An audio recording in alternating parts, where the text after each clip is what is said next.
Welcome back, guys, for the second part of our video.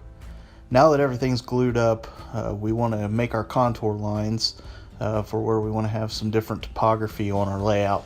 So I etched out where the track would go, so I knew not to cut there, and we went at it with a knife and just started to make some contour lines.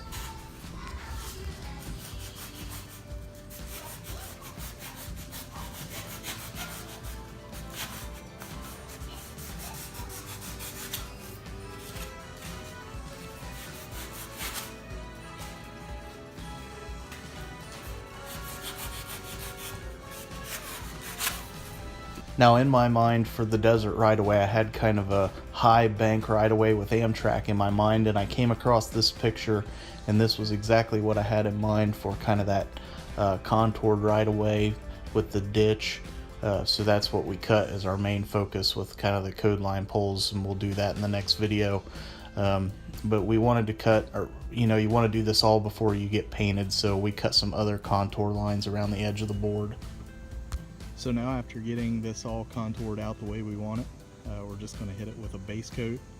And for this, I'm just using Rust-Oleum satin. It's a nutmeg color. It's as close to like a desert tan as I could come up with at our local hobby shop. So this is what color it'll be just as a base color.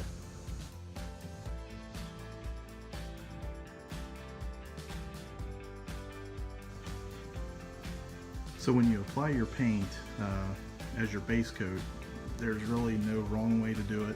It doesn't have to be even because you're going to build upon this with your ground foam and other things that you'll use for scenery. So you're just really looking for a base color to coat the whole project with that gives you something to start with.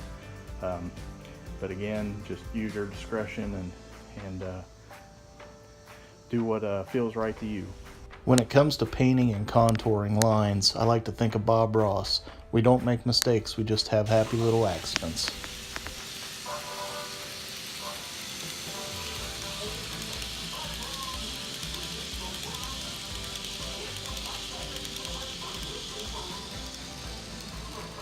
And one little thing we had to deal with here was the power that comes from underneath our long section of track.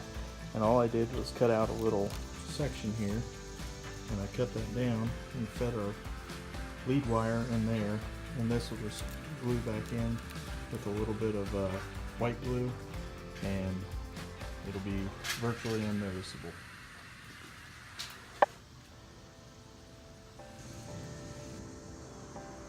So now that we have our track plan in place here on the top of the layout, I begin the painstaking process of soldering each of these joints. I like to do that before I paint the track. I've found that if you don't do it, you may run into a situation where a section of track will go dead on you.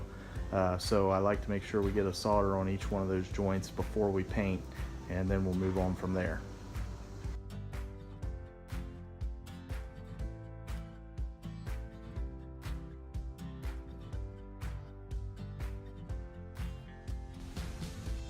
Now that all of our track is in place, we're going to proceed with gluing it down. I use the liquid nails epoxy for this once again to glue the track to the board, and then we proceed to soldering all these joints together. It took about 30 minutes to do it.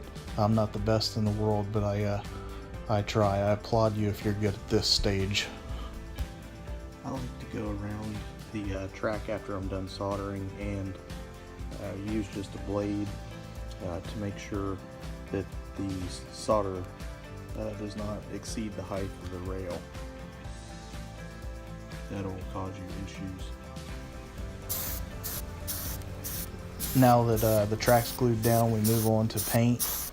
We're painting the ties and the rail at this point, and our ballast will go over top of that. But that's where we're going to leave you for now. Next episode, we'll be doing ballast.